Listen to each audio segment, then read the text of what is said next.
jarodilan walang. Jadi pembagian yang kedua dari najis mutawasitoh itu adalah najis ainiyah, di mana najis ainiyah itu adalah kebalikan dari najis hukmiyah.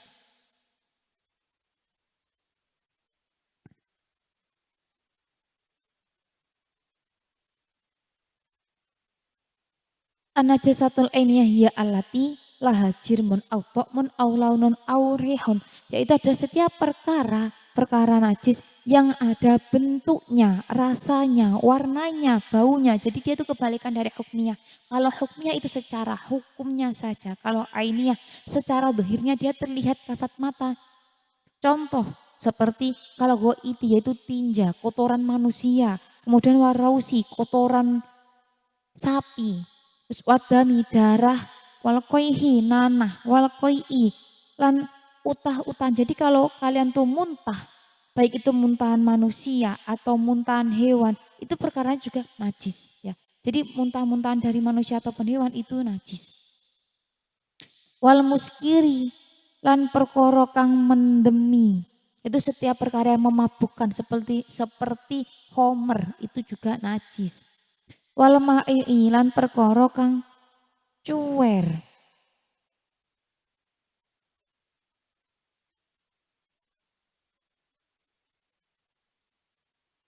Dan perkara yang encer, maksudnya encer tuh seperti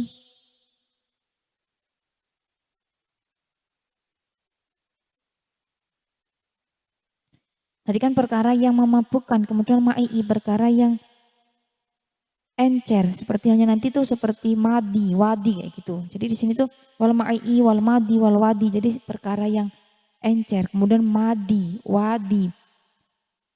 Terus kemudian wal maitati lan bangkai, bijami ajzaiha dan keseluruhan dari bangkai. Kecuali nanti bangkainya anak Adam ya, kayak manusia yang meninggalkan mayat itu tidak najis.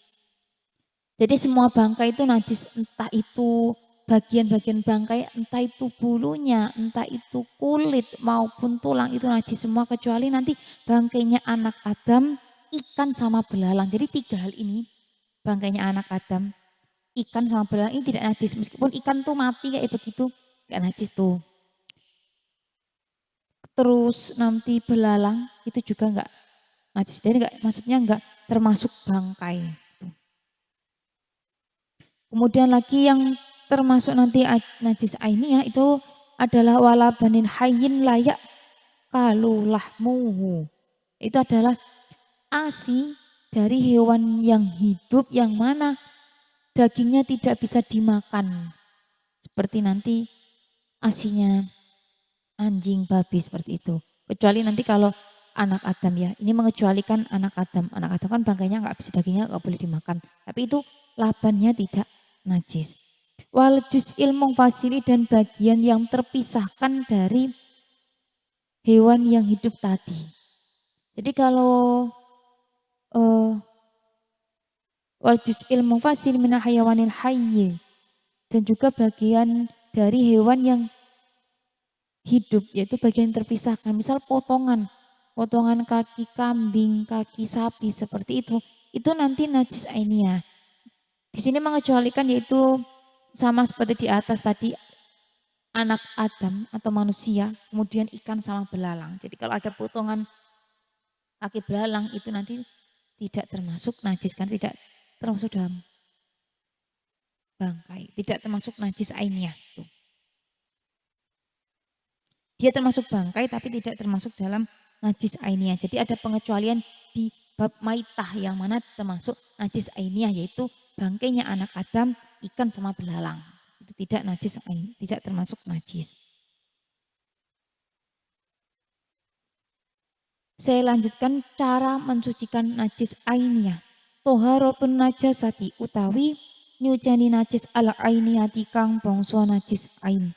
Iku yuksalu den wasuh apa mahalluha panggonane najasatil ainiyah bilma'i kelawan banyu hatta yazula sehingga ilang apa ta'mun najasatin rasane najis warihuha lan ambune najasah walau nuha lan wernane najasah wala yadurru lan ora bahayani opo bako utok min tetepe rasa wahdahu lan hale ijene tokmi awin lihi utawa ambu walau nilan werna ma'an halih bareng asura kang angel apa dalika ilangi rih walaunin. Tata cara untuk mensucikan najis ainiyah yaitu dengan cara menghilangkan dulu, kita menghilangkan ainiyahnya. Contoh misal kotoran ayam, kita hilangkan dulu kotorannya, bentuk kotoran yang terlihat mata tuh kita hilangkan secara dohiriyahnya, dihilangkan. Kemudian setelah itu tempat yang terdapat kotoran tadi setelah kita hilangkan, kita basuh dengan air hingga hilang bentuknya najis. Rasanya, baunya hingga hilang semuanya seperti itu. Akan tetapi ketika nanti kita sudah menghilangkan dengan apa ya? Dengan maksimal, itu tetap ada bekasnya dari bau ataupun nanti dari warnanya tetap membekas di lantai misalnya itu nanti tidak apa-apa, tinggal labet, tinggal bekasnya itu tidak masalah, tetap dihukumi suci itu karena adanya perkara itu yang mana tuh warna dengan itu bau itu tuh mungkin karena sulitnya sudah dihilangi, di mana tadi saya katakan kita sudah maksimal untuk menghilangkannya itu nanti tetap dihukumi suci karena tinggal bekasnya seperti itu. Itu untuk tata cara pensucian najis ainiyah.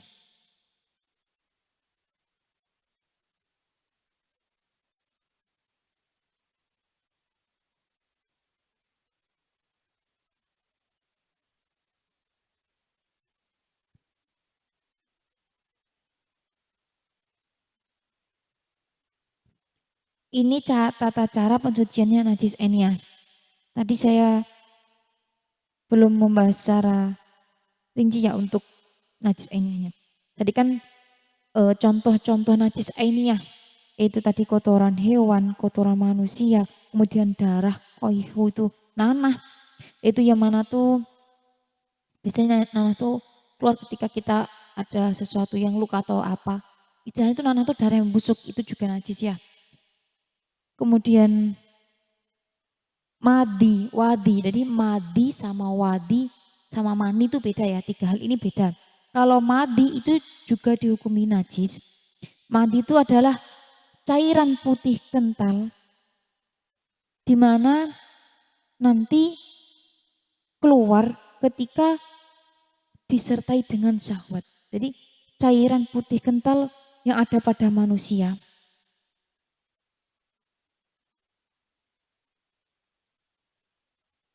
Itu nanti yang mana keluar itu nanti disertai dengan adanya syahwat. Dan itu nanti sering itu juga dialami oleh perempuan. Sekalipun itu nanti tidak terasa. Jadi orang yang mengeluarkan itu tuh dia nggak kerasa. Kalau dia tuh mengeluarkan wadi. Jadi sehendaknya tuh itu ihtiyat. Makanya kalau kita akan sholat, kita dianjurkan atau diwajibkan untuk beristinja. Tuh, membersihkan diri, wudhu seperti itu. Ditakutkannya seperti itu.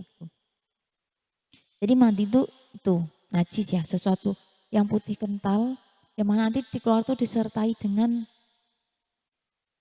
syahwat. Kalau wadi itu nanti cairan putih kental yang keruh yang keluar ketika badan seseorang itu mengalami lelah gitu. Karena adanya beban berat seperti itu, istilahnya tuh kelelahan seperti itu. Kalau wadi itu keluarnya seperti halnya hampir kayak orang buang air kecil. Jadi kalau wadi itu dihukumi najis karena itu disamakan seperti halnya orang buang air kecil gitu. Jadi ini bisa dialami oleh orang dewasa ataupun anak-anak kalau wadi ya. Dia hukumnya juga najis. Tapi kalau mani itu nanti hukumnya suci. Kalau mani itu hukumnya suci. Beda sama wadi dan madi.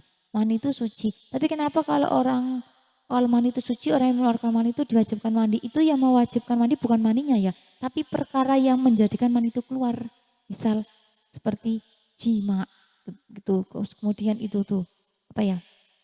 Mimpi basah itu. Yang menjadikan wajib tuh bukan maninya tapi perkara yang menjadikan mani ini keluar, perkara faktor yang memicu keluarnya mani itu yang menjadikan seseorang itu wajib mandi. Kalau maninya sendiri itu hukumnya suci.